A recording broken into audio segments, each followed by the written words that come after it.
Hi, and welcome back to Naptime Devos. I am a little bit of a mess today. This is actually pretty much every day I look like this, to be honest. But what's really jacked up in this moment is I'm noticing this eyeliner, or this eye has eyeliner, this one does not. And I think it's because the eye makeup remover, I was trying to put on quickly this morning, and it just kind of slid right off, and it didn't really stick on this side. So, oh well, this is what you have. I hope it's not too much of a distraction. But I'm reading through my favorite Psalms this week, and this one, I had this memorized at one point in my life. I'm probably 22, 23 years old, and I refer a lot back to that time in my life because it was so transformational. I was rededicating my life to Christ, learning what it meant to really follow Him and to really get to know who God was versus the God that I thought that I kind of knew growing up, which was kind of like this, you know, fearful, this God that, to be afraid of, who's watching everything that you do, and, he's fault finding and he's a punishing God. That's the way that I understood him at different times in my life and in my adolescence. But then as I was returning to know the God from like the story of the prodigal son who runs to greet his son, a God of grace and love that has open arms and that is truly um, forgiving. And so, anyway, during that time, I moved back to Cincinnati. I just started a new job. There was lots of instability. I was still learning what it meant to uh, be a Christ follower. And so, this is a chapter in Psalm that I would read regularly, almost every night, there for a while. Keep me safe, O God, for in you I take refuge. I said to the Lord, you are my Lord. Apart from you, I have no good thing. As for the saints who are in the land, they are the glorious ones, in whom is all my delight. The sorrows of those will increase who run after other gods. I will not pour out their libations of blood or take up their names on my lips. Lord, you have assigned me my portion and my cup. You have made my lot secure. The boundary lines have fallen for me in pleasant places. Surely I have a delightful inheritance. I will praise the Lord who counsels me. Even at night my heart instructs me. I have set the Lord always before me. Because he is at my right hand, I will not be shaken.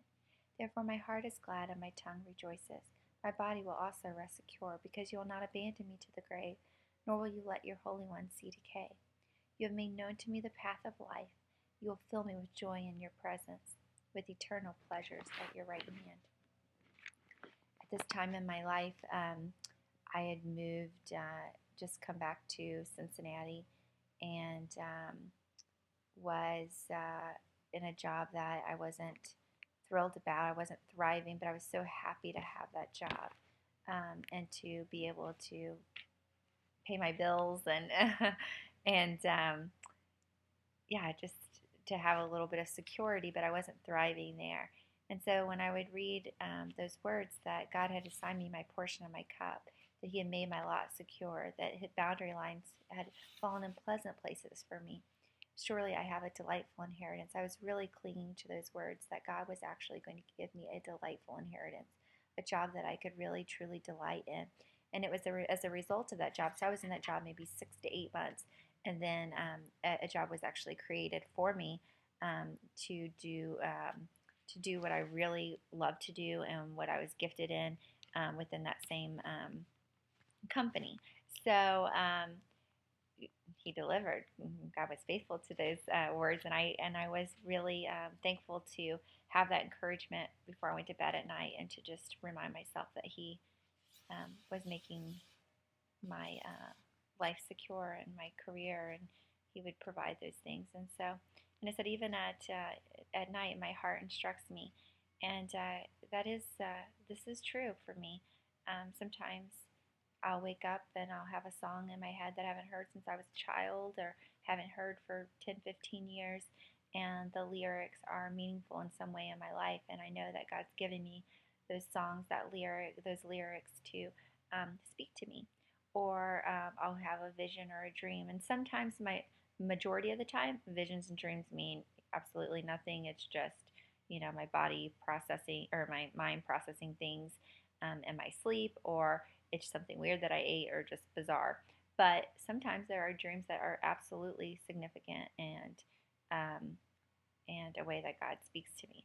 So, and then He's at my right hand. I will not be shaken, not allowing myself to get fearful, fretful, but just trusting that He is my strength, and He's right here beside me, and is seeing me through. That I have a partner in Him. And then the last part, you have made known to me the path of life. You will fill me with joy in your presence, with eternal pleasures at your right hand. He has delivered on that one and making known to me the path of life through His Word, through um, the church that we attend, through Christian fellowship, through friendships, and then filling me with joy in His presence. I can't even begin to speak to that, but I mean, even when I walk into my church, often worship will start, and I feel just my heart open up in a way that I can't describe. That I feel elevated and like I'm moving into this heavenly realm, and it's amazing. And so He definitely, in His presence, there is joy and